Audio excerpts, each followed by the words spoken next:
você, quentinha, análise da GERP. Vamos ver aqui os dados do Instituto, trazendo primeiramente a simulação de intenção de voto para presidente da República no primeiro turno. Pesquisa estimulada, os nomes são apresentados. E aqui, olha, o Flávio Bolsonaro do PL aparece liderando esse cenário aqui, 38%. Lula do PT aparece com 37%, ou seja, eles estão de novo tecnicamente empatados. Pablo Marçal do PRTB aparece por aqui com 4% das intenções de voto. Renan Santos do Missão com 3%, Ronaldo Caiado do PSD com 3%, Augusto Cury do Avante e Romeu Zema do Novo, 1% cada. Tem a segunda página dessa primeira tela da pesquisa que traz os outros candidatos que não pontuaram. São eles: Rui Costa Pimenta, Wilson Graci Júnior, Clariana Barão, Samara Martins e Edmilson Costa. Os eleitores que disseram que não sabem em quem vão votar, 8%. Aqueles que disseram que não votariam em nenhuma das opções, 4% dos entrevistados. Vamos ao segundo turno. Nessa pesquisa estimulada, então, da GERP, as intenções de voto para presidente mostram Flávio Bolsonaro com 47% e Lula com 42%. Nenhum deles, 8%, não sabem 3%.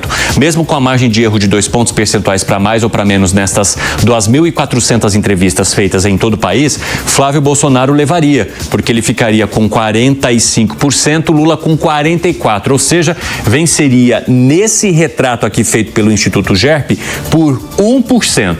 E se os dois de fato forem para o segundo turno e atravessarem também o primeiro, a gente entende que tudo indica que seria uma eleição bastante polarizada, definida assim por votos mínimos, porcentagens bem pequenas. O Instituto GERP também pesquisou com os eleitores sobre rejeição.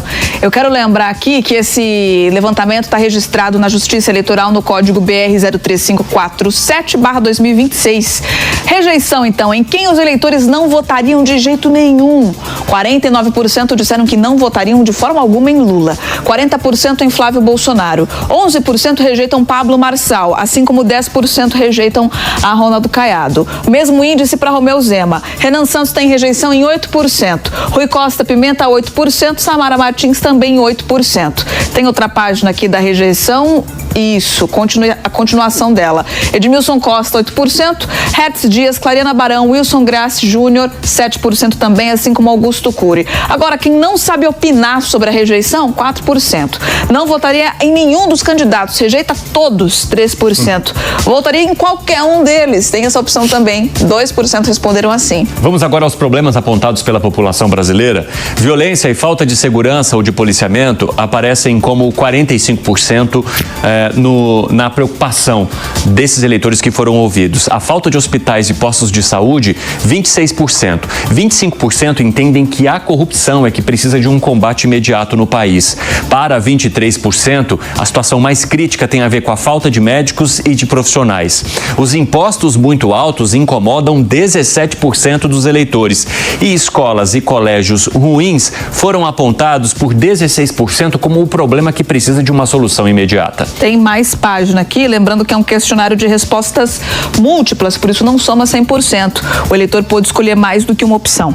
O custo de vida muito alto está incomodando 14% dos entrevistados. A falta de escolas e de colégios, 11%. 9% reclamam do desemprego e da falta de emprego.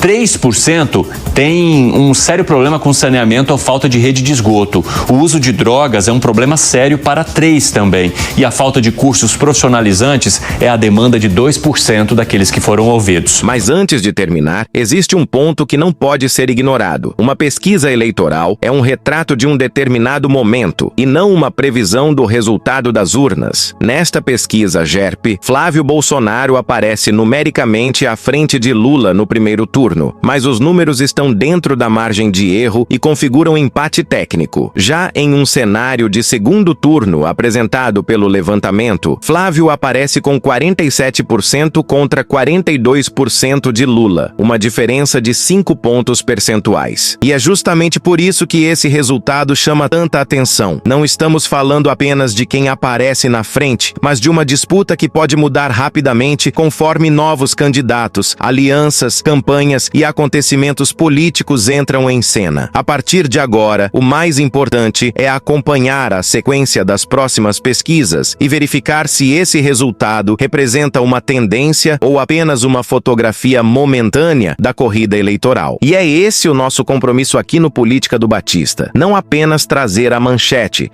mas explicar os números, colocar os acontecimentos em contexto e mostrar o que realmente está por trás de cada notícia. Se você quer acompanhar essa eleição de perto, inscreva-se no canal, deixe seu comentário dizendo quem você acredita que estará no segundo turno e compartilhe este vídeo com alguém que está acompanhando a disputa de 2026. Porque se uma pesquisa já está mostrando uma disputa tão apertada, pode ter certeza, essa eleição ainda vai dar muito o que falar.